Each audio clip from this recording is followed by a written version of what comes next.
Hello, ladies and gentlemen. Welcome to Major League Nerding Out. I totally messed up my original intro. I was gonna go. I was looking for Ninja Turtles, but I messed it up. Anyway, I'm joined by Rene for the first time in a long time, and CJ McCree. What's the last time you? Before I go to CJ, let's go talk to Rene. What's the last time you were here? Was it Venom? Was it October? I want to say it was that long ago. That was 6 months ago. Or what was the last movie we talked about? It was Venom, because then it was Rene and not Rene. Sarah and I did Stanley. Yeah. With CJ. That was CJ Stanley. But didn't we have like a end of the year? No, because I was in Mexico. Yeah. Okay. So it was October. Wow. Oh wow. That was 6 months. Okay. Gosh. And you couldn't do. I couldn't do Stanley. Spider-Verse. Yeah, I couldn't do Spider-Verse. So welcome back, though. Thank you. Thank you. CJ, what is up, good sir? How are you? I live, I breathe, I live in Wisconsin and eat cheese. I see you rocking the. So you're rocking the Iron Spider shirt and the Spider-Man. All right, and the Miles Morales shirt. This Spider-Man nonetheless, good sir. Spider-Man nonetheless. I got my Avengers Endgame shirt that my cousin got straight from Mexico. I like it a lot. See, Avengers. That's what we're talking about. So, can we roll that video clip, please, of Avengers? The world has spoken. Avengers Endgame is shattering box office records around the world. Whatever it takes. Avengers Endgame, rated PG-13. Alrighty. The biggest question for me is, where the frack is Lady Sif? Where is she? Why isn't she in this movie? Where is my future ex-wife, Rene? I have no idea. CJ, go ahead. Sorry. No. Yeah, I wonder that too, because she kind of disappears after the first Thor movie, right? Ragnarok. Not Ragnarok. Dark World. Dark World, yes. Yeah. Yes, there she is. Yeah. My future ex-wife. Rene, you're not Rene. CJ, what did you think? CJ, where is she? Where do you think she is? Setting up for her future Disney Plus show. Yes, that's right. That's right. It is happening. So then now we know. It's a rumor, but it's one that I'm hopeful of. Yeah, me too. Me too. Alrighty. Overall, so Rene, your thoughts on Endgame? On Endgame, I thought it was pretty cool. It certainly lived up to the hype. Didn't expect it to go the way it did, like the time traveling stuff. That was like, whoa. Yeah. Okay. Like, I didn't know they were gonna go there, because throughout the first act, I'm like, where are they gonna go with this? And then they're like, time travel. As soon as Ant-Man came out of the quantum realm, that was the direction they were going with.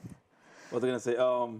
So a couple of years ago, they sent out leaked photos, and there's one with Thor, it's Captain America, and they have little spots. I think we have a picture of there. And also Thor. It has a picture of Thor in our bins about time travel.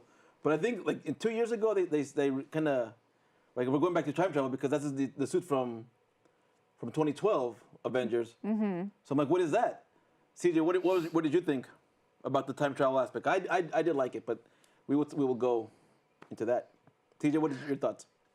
It's interesting. I actually like how they did it. I remember when there were rumors that there was going to be time travel in this movie, and when you have something like the snap that takes away like half your viable characters, it's like you can only do like one of two things, like to bring them back, like A, either find Aladdin's genie, or B, like use time travel, you know what I mean? Right. Like, so I was hesitant at first because I like time travel in time travel movies, but I kind of hate it in everything else, you know? Like it's a cop-out, right? You know, it's just like, it seems like such a cop-out, you know what I mean? Like, and so it's like, I don't know, like the way they did it though, you know what I mean, is good. The rules that they set up where it's like, yeah, you can go back in time, but you can't really like change anything. You can just kind of like use stuff from the past. So that's what I butted head with the most. That is my biggest issue with this movie. And then we'll talk about, that's my biggest issue with that movie is the time travel stuff, because I'm a big Doctor Who fan. And one of the showrunners was like, he researched theories about time travel. He read books about if time travel were plausible, these are the theories, right? This is what they would do. So he goes like, I stuck to those rules. And it kind of felt like Marvel was like, no, we'll do whatever the frack we want. And then he's like, we'll kill Nebula in the past, future past, but then we'll also have Loki steal the Tesseract, and we'll have them all, and they go back in time further to steal it again. So we're like, wait, so does any of this happen at all? Did it not happen? Yeah, that was kind of a head scratcher for me. I'm like, wait, doesn't that affect the timeline? Like, it's like the butterfly effect, essentially. Doesn't the little things they do affect their timeline later on? But I think they just like totally ignored it. They did. So I was talking to CJ about this too, and we were saying that remember drinking game. CJ was saying that there was a line that Hulk says. Okay, we'll talk about Smart Hulk too. That bugged me a lot. Like it bugged me, but it is in the comic universe. It is Professor Hulk. Yes, Professor Hulk. That's right. He is in there. But it was still like, wait, what? Like, what is happening? It was a little bit weird, but. But he brought up this rule. Like, what did he say, CJ? Like you said it too. We talked about this yesterday too. He said even though even if we take the Infinity Stones out of their place, we're gonna put it back in place. Isn't that what he said? That's what he said. But he also said that when they're talking about doing the first test run, that your present becomes your past and your past becomes your present, or something like that. But he's also said about that too, like there won't be this cool. We're bringing it back before we left. But I'm like, but you're still creating timelines. I'm like you're still creating multiverses. Here's the thing, though. Like when he was when he was arguing with the Ancient One, saying that he's going to put the stones back in place. Right. He wasn't saying that he was going to put the stones back in place to stop changes from their prime universe, if you call it like that. He was putting the stones back in place so that time split that they already created by going back in time wouldn't have to exist in a world without the stone. Wait, what? No, I'm more confused. This is why time travel is. Yeah, this is why. This is what I was like. Wait, what? I kind of got it, but then I'm like. Basically, like because what Hulk was saying was true. Okay. Like if you go back in time, like if I go back in time to prevent Rene from being murdered. Which Rene? Yeah, which one? It matters. It matters. Which Rene? Okay. It's gonna be you. Darth Vader Rene on a Marvel show. It's Star Wars Day. Okay, all right, I forgive. Thank you. Am I not merciful? You are such a nerd. I'm sorry. Okay, continue. Okay, so if I go back in time to prevent Darth Vader Rene from being assassinated, right? That doesn't change the fact that she was already assassinated. Okay. But it'll let this I can stop that past Rene from being killed, but it'll create a separate timeline. Yeah. Okay, that makes sense. But then bringing those stones back in time. That means the events of Infinity War are still going to occur, and then it's just going to be a loop. You know, they're just going to keep going back in time to fix what happened in Infinity War. I think I'm still 100% not sure what that means. You get what I was saying, right? The time on this movie is confusing as all balls. It really is. Yeah. We agree to that. Okay, but that was my biggest issue overall. But let's talk about the characters, the biggest changes. Yeah. Let's start with Nebula. What did you think, Rene? She should have changed her Wi-Fi password. Explain that, please. Please explain that. Okay, so I know they didn't think that it would happen. I didn't even think it would happen. But with her going back in time, at the same time that the 2014 Nebula was existing, I didn't think they would share the same network connection. Right. And that creating like a problem for the Avengers, you know? Right. That came out of almost left field. That was, to me, that was a very Deus Ex Machina thing. Like, this has no reason for existing. Like, how is she getting... I mean, I guess it was a computer thing, but I'm like, wait. But then it goes back to like, this is an old version. We can't go back. So I'm like, no, I don't believe your computer science magic thing. It was so weird. But overall, so what about you, TJ? I was kind of shocked, and I was blown away at the amount of Nebula that we got, and also the amount that they made me care about her. Yeah. You know, I really loved. We were talking about this earlier, but I really loved the moment in the beginning when Tony's teaching her how to play finger football, and she has like this on her face, like when he's like, "See, you won. Was that fun?" You know what I mean? And she's just like really has 'Cause never experienced anything like this. Yeah, before, Yeah. you know she's what I mean? naturally competitive. Yeah, Like dangerous. yeah. Like she literally lost a limb Yeah. because of that.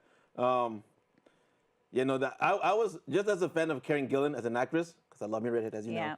know. I was like, it was fun to see her do different things, and I haven't seen her be this, how much range since freaking Doctor Who. Yeah. But I did like her story. I did like her origin. It was weird her being both. Her character arc is certainly interesting. She's come a long way from being like who you would consider to be the bad person. But Yeah. no, she was really misled by Thanos, and then she realized that, and then she It was came to that her own. it was that she wanted approval from everyone, and that's Yeah. kind of like I have to do this. So she finally learned like, no, I got it. That's kind of what I got from it. I have to watch the Guardians movies again because I think she is the best thing. Because I was watching Selfie again, and she's in it, Oh, and I'm like, oh my yeah. god, you are so adorable. You are I'm such so a great. sad that they canceled that show. But I know. anyways, Anywho, all right. One of the most controversial things that I've heard, not really that much, but I've heard friends who were like, "Fat Thor." Let's talk about that. CJ, you were the one that kind of brought this up to me. I didn't know this was a thing. Can you talk about Fat Thor? That picture. But freaking Fat Thor. One thing I noticed, like it seems like it's very divisive online. Fat Thor. So let me just start by saying I like Fat Thor, and not only do I like it, but I respect their choice for Fat Thor because they followed through and they actually kept him fat till the end. Which is something that I thought somehow, some way, they would Hollywood their way out of like having this fat guy Right, in the right. last Yeah. scene. You know what I mean? Like so he'd get the power back, and somehow Lightning He would slims be able down. to erode away, Right. 5 years worth of drinking or whatever. But, I mean, obviously Lightning doesn't work like that, but it can braid hair. I do, yeah. I'm like, it can be. But I liked Fat Thor because it fed directly into his story. And one thing I noticed is that like people online, I'm not saying their opinion is wrong, but a lot of people who felt like Fat Thor was a joke don't like it. yeah. And a lot of people who see Fat Thor as not a joke, you know what I mean, they tend to like it a little bit better, you know what I mean? The people who see it as a joke, they're like, well, no, like the jokes didn't land. I only laughed a little bit, you know what I mean? And I'm like, well, you got to change your perspective. It's not a joke. It's not meant to be funny. It's this guy. It's the natural evolution of this guy who all he had left in life was to kill Thanos. And Thanos has been gone for 5 years, so what else is he going to do? Right. You know what I mean? Like, just sit there and drink. He's a warrior with no war. Yeah, Yeah. he's basically he's like, as you said, a war vet, essentially. Yeah. And he has PTSD he has regret from what Luke- Thanos had done. Okay. He felt he could have prevented it if he had just gone for the head sooner. Yeah. Good. Yeah. So I at first thought it was a joke, and I didn't. I just was surprised that they stuck to him. Like, you guys stuck to that joke, like. And then when he says it's not a joke, I'm Yeah. like, oh my god, you're right. Like, it's not a joke. It's about this dude who's having this depression. Like, this is he's drinking, and that's how he's dealing with it. And I was like, this is too real now. Yeah. But he was still funny. It was still funny. I overall, second viewing, I'm like, okay, I get it now. It is a joke, but it's still the joke runs deeper than just the physical. Oh, look, I'm a fat god, kind of thing. Yeah. Who drinks a lot. On the God of Thunder, I've Yeah. gained weight. That was the big thing that I really liked. What else is there before we move on that you guys want to touch on? Right now, I'm just trying to erase stuff I want to talk about. His relationship with Rocket, maybe? Right, Rocket? Okay, with Rocket Raccoon. Okay, good. It's interesting how they used Rocket as the device to convince Thor to do what they're about to do, to go back into time. And Interesting. prevent- Okay, you want to elaborate on that? like they had, I understand because they went through, in what they went through in Infinity War. They created his new weapon, Right, Stormbreaker. Stormbreaker. That was fine then, but to have Rocket be the one to be like, hey, come with me and do this, it was kind of interesting. But I guess Rocket's kind of good with reverse psychology. Yeah. You know? I don't know. I thought that to me was kind of interesting. Yeah. CJ, what about you? Your thoughts on that? Yeah, I actually hadn't really thought about that before. before, but it is interesting because, like she said, Rocket did share that moment with Thor in Infinity War when they're in the back of the pod. And it's interesting that, that he is now that one after sharing that conversation that Thor presumably like never had with anyone else. And Rocket being the one to bring him kind of out of his senses. And even though he does it a little bit underhandedly. Yeah. You know what I mean? Like, there's beer on the ship, bro. Like, just come on, bro. Like, just get on the ship. Like, like we'll take care of the rest, you know? Like, yeah, because I was just thinking about like this overall. Like, it was a 3-hour-long movie, but it's very, very lean. Like there's no fat in that movie at all. Yeah. Like it felt like someone a coworker said like, I felt like I sat through the first 2 hours for the last hour. I'm like, I can see that, but everything was worth it though. Like Yeah. when one of my favorite moments when Captain America fights Captain America, and then he back to the yeah. and he goes, "That is America's ass." That is That was so there. That's. Dude, I want to elaborate because I'm like losing it right here. So who wants to elaborate on that one? okay. I'll take America's ass. Well, here's what I'll say about that. Like, I'll use that as a jumping off point.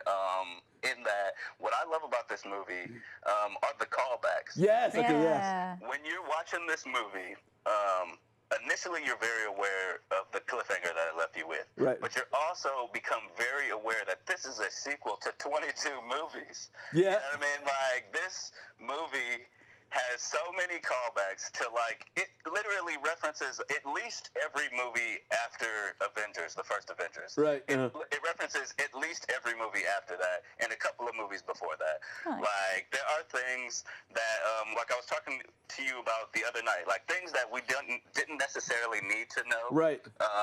That this movie illuminates and gives you, like, expanded knowledge of a scene. Like, you know what I mean? Like in the first Avengers, when Loki is at the end and they're about to transport back to Asgard, him and Thor, and Loki has that ridiculous mask on his face, like it's stopping him from speaking. You know what I mean? Like, and it's like, where did that even come from? You don't care because it's the end of Avengers and it's a montage. You know what I mean? They just beat the bad guy. You know, whatever.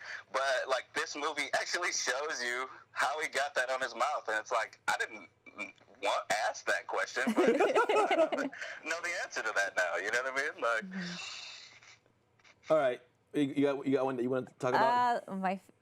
What was my favorite callback?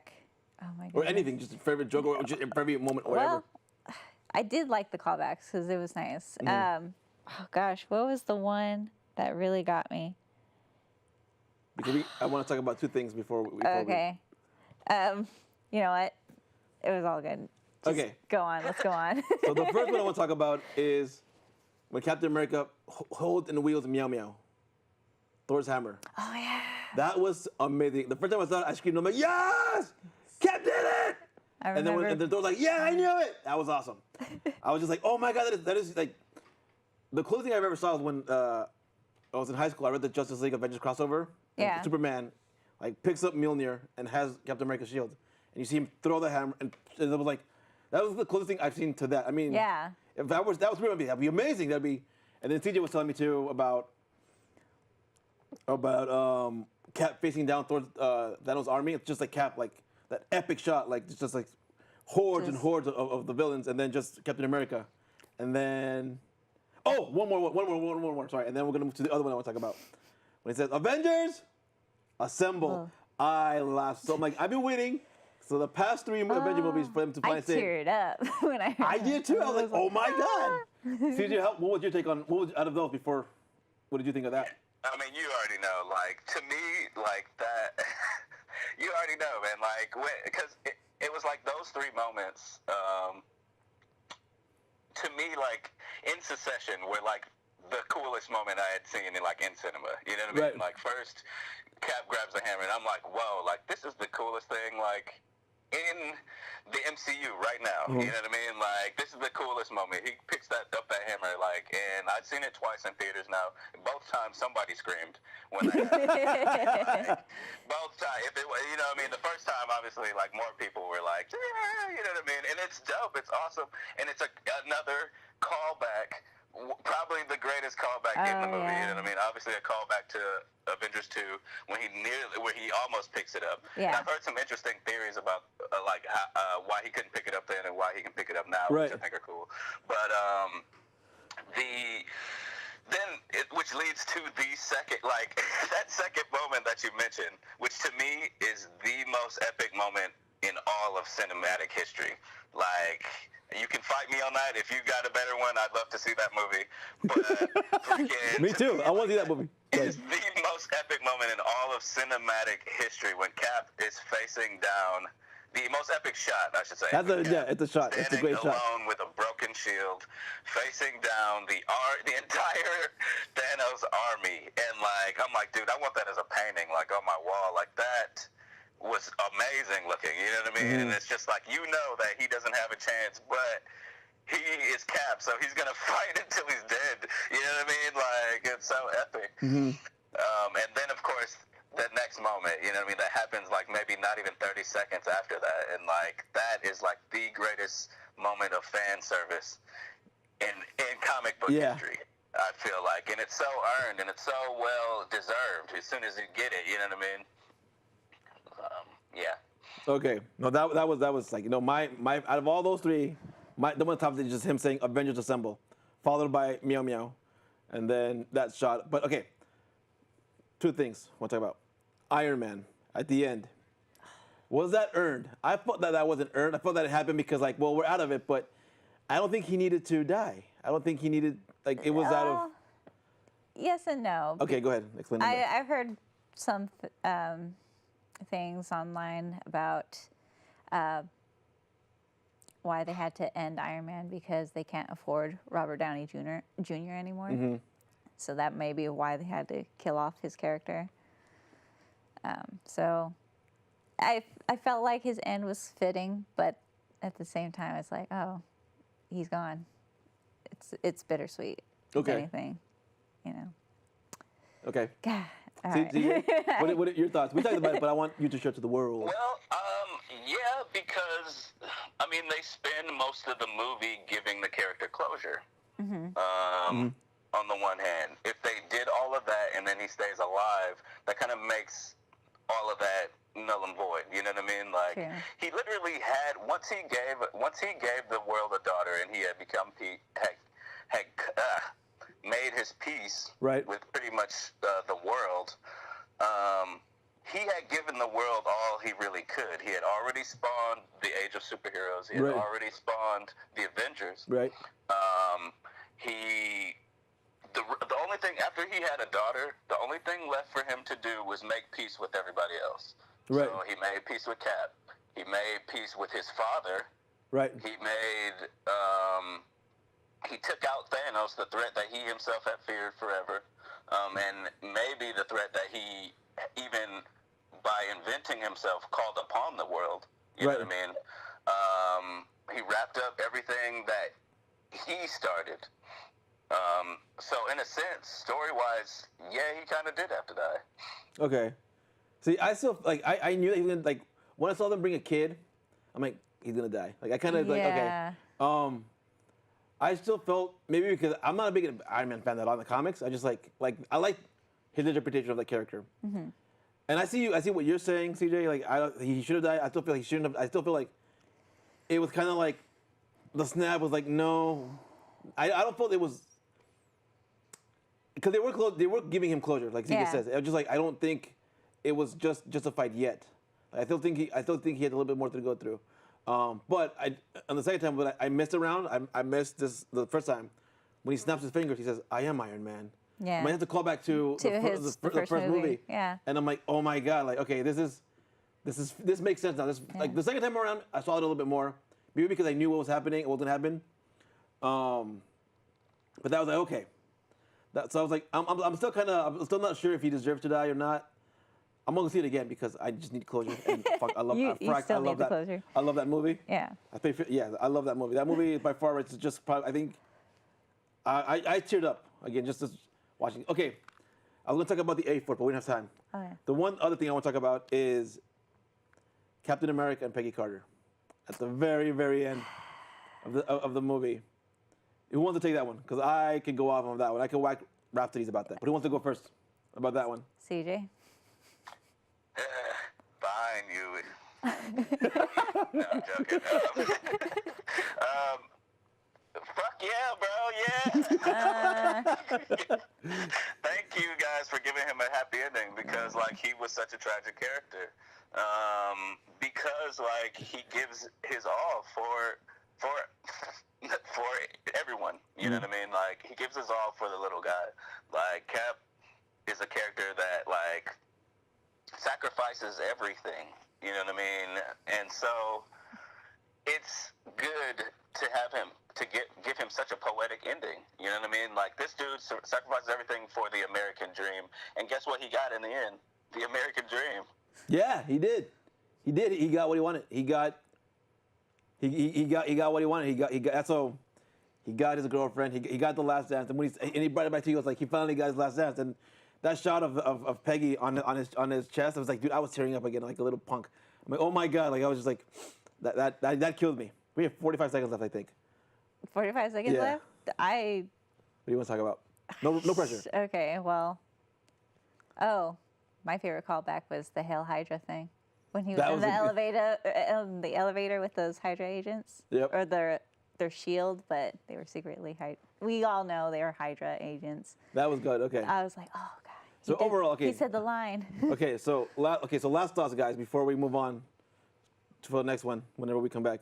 Wink, wink. Last thoughts? Like, how would you on the movie overall in general? About Endgame? Yeah. I would see it again.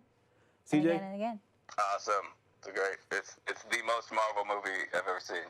Did you see the very, very end Yeah. after the credits? Yeah. Not see, but heard. Yeah, I heard it. Yeah.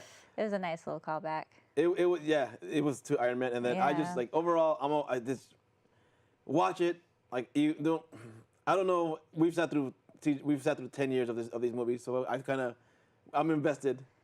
But I say watch it. I loved it. I'm gonna watch it probably 2 more times in theaters. Okay. Bye. Bye. All right, so we're gonna do Captain Marvel.